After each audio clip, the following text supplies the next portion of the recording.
Hello, welcome back to our channel. അപ്പോൾ ഇന്ന് നമ്മൾ വളരെ ടേസ്റ്റി ആയിട്ടുള്ളൊരു ചെമ്മീൻ ബിരിയാണിയുടെ റെസിപ്പിയാണ് നോക്കാൻ പോകുന്നത് കേട്ടോ.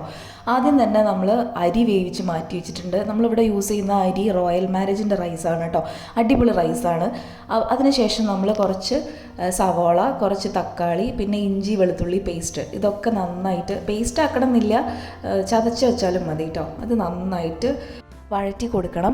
പിന്നീട് നമ്മൾ ബിരിയാണി മസാല എന്ന് പറഞ്ഞ് വാങ്ങിക്കാൻ കിട്ടുന്ന കിറ്റ് ഉണ്ടാവുമല്ലോ, അതിൽ നിന്ന് കുറച്ച് ക്വാണ്ടിറ്റി എല്ലാ സ്പൈസസും എടുത്തിട്ട് നന്നായിട്ടൊന്ന് പൗഡർ ചെയ്ത് കൊടുക്കണം. എന്നിട്ട് അതൊന്ന് മാറ്റി വയ്ക്കുക.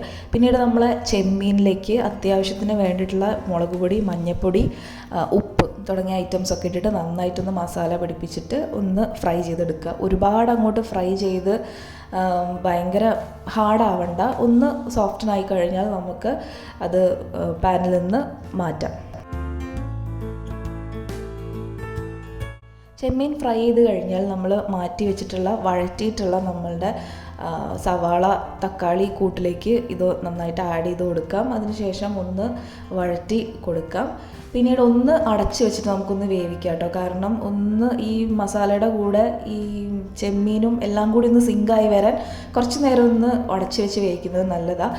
പിന്നെ നമുക്ക് മസാലയ്ക്ക് വേണ്ടിയിട്ടുള്ള മുളക് പൊടി, പിന്നെ വേണമെങ്കിൽ മഞ്ഞൾപ്പൊടി, വേണമെങ്കിൽ കുറച്ച് മല്ലിപ്പൊടി ആഡ് ചെയ്യുക. പക്ഷെ ഞാനിവിടെ മല്ലിപ്പൊടി ഒന്നും ആഡ് ചെയ്യുന്നില്ല കേട്ടോ. നമ്മൾ ആ മാറ്റി വെച്ചിട്ടുള്ള പൗഡർ ഉണ്ടല്ലോ, മസാല പൗഡർ, അതാണ് ആഡ് ചെയ്യുന്നത്. അതാണ് ഇതിൻ്റെ മെയിനായിട്ടുള്ളൊരു ഫ്ലേവർ എന്ന് പറയുന്നത് കേട്ടോ. അപ്പോൾ അത് പകുതി മാത്രം ആഡ് ചെയ്യുക, ബാക്കി പകുതി അവിടെ തന്നെ വെക്കട്ടെ, അത് നമുക്ക് ആവശ്യമുണ്ട്. അതിനുശേഷം ഒന്നും കൂടി ഒന്ന് അടച്ച് വെച്ചിട്ട് കുറച്ചൊന്ന് വേവിക്കുക. അതിനുശേഷം നമ്മൾ ആഡ് ചെയ്യുന്നത് ഒരു സ്പൂണ് തൈരാണ് കേട്ടോ. നല്ല പുളിയുള്ള തൈരാണെങ്കിൽ പുളിക്കനുസരിച്ച് ഒരുപാട് പുളി ആവരുത്, അപ്പോൾ അതിനെ കണക്കാക്കിയിട്ട് ആഡ് ചെയ്യുക. പിന്നീട് മല്ലിയില, പുതിയനില തുടങ്ങിയത് ചോപ്പ് ചെയ്തതും നമ്മൾ കുറച്ച് ആഡ് ചെയ്ത് കൊടുക്കുക. അതിനുശേഷം ഒന്ന് നന്നായിട്ട് വഴറ്റി കഴിഞ്ഞാൽ നമ്മളെ മസാല റെഡിയായി. നമ്മൾ അടുത്ത പരിപാടി എന്ന് പറയുന്നത് ദമ്മിടലാണ്. ഇതാണ് ബിരിയാണിയിലെ ഏറ്റവും മെയിനായിട്ടുള്ളൊരു ഫാക്ടർ എന്ന് പറയുന്നത്. അപ്പോൾ ദമ്മിടാൻ വേണ്ടിയിട്ട് ഞാൻ അടിയിൽ ഒരു യൂസ് ചെയ്യാത്തൊരു നോൺ സ്റ്റിക്കാണ് യൂസ് ചെയ്തിട്ടുള്ളത് കേട്ടോ. നമ്മളത് വല്ലാണ്ട് യൂസ് ചെയ്യാറില്ല, അത് പഴകിയ ഒരു നോൺ സ്റ്റിക്കാണ്. അത് വെച്ചിട്ട് അതിൻ്റെ മുകളിൽ വേറൊരു ചുവട് കട്ടിയുള്ള ഒരു പാത്രം, ഇതിപ്പോൾ നോൺ സ്റ്റിക്കിൻ്റെ ഒരു തവയാണ് എടുത്തിട്ടുള്ളത്, ഏത് വേണമെങ്കിലും എടുക്കാം. ഓക്കെ, ഇതെന്താണെന്ന് വെച്ചാൽ ഡയറക്റ്റ് ഹീറ്റ് ഈ പാനിലേക്ക് കിട്ടാതിരിക്കാൻ വേണ്ടിയിട്ടാണ് കേട്ടോ ഈ രീതിയിൽ ചെയ്യുന്നത്. അതിന് ശേഷം കുറച്ച് മസാല, പകുതി മസാല നമ്മളിതിലേക്ക് ആഡ് ചെയ്യുക. അതിനുശേഷം നമ്മൾ ലെയറായിട്ടാണ് ആഡ് ചെയ്യുന്നത്. അപ്പോൾ ഒരു ലെയർ നമ്മൾ റൈസ് ആഡ് ചെയ്ത് കൊടുക്കണം. പിന്നീട് കുറച്ച് ചെറുനാരങ്ങ നീര് പിഴിഞ്ഞത് ഇതിൻ്റെ കൂടെ ആഡ് ചെയ്ത് കൊടുക്കുക.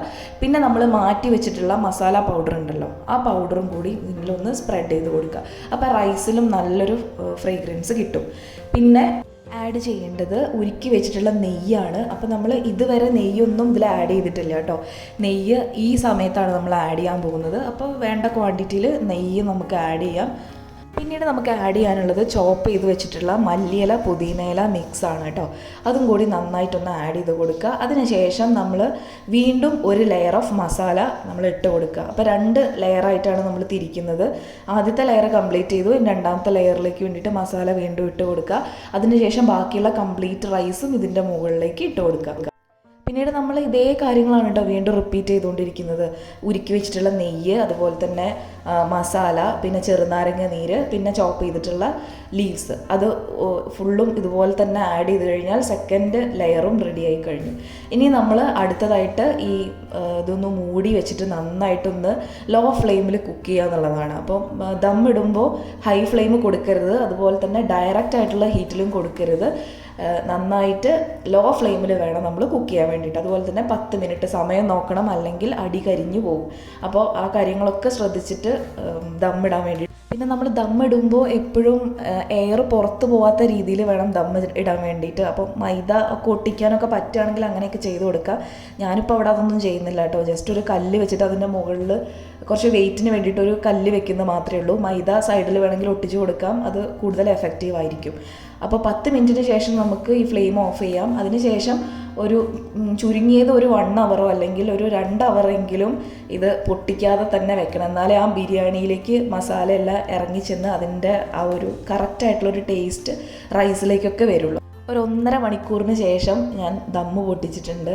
റൈസും ഒക്കെ നല്ല സെറ്റായിട്ടുണ്ട്, നല്ല സ്മെല്ല് വരുന്നുണ്ട് കേട്ടോ. അതിനുശേഷം നമുക്ക് നന്നായിട്ടൊന്ന് മിക്സ് ചെയ്ത് കൊടുക്കുക.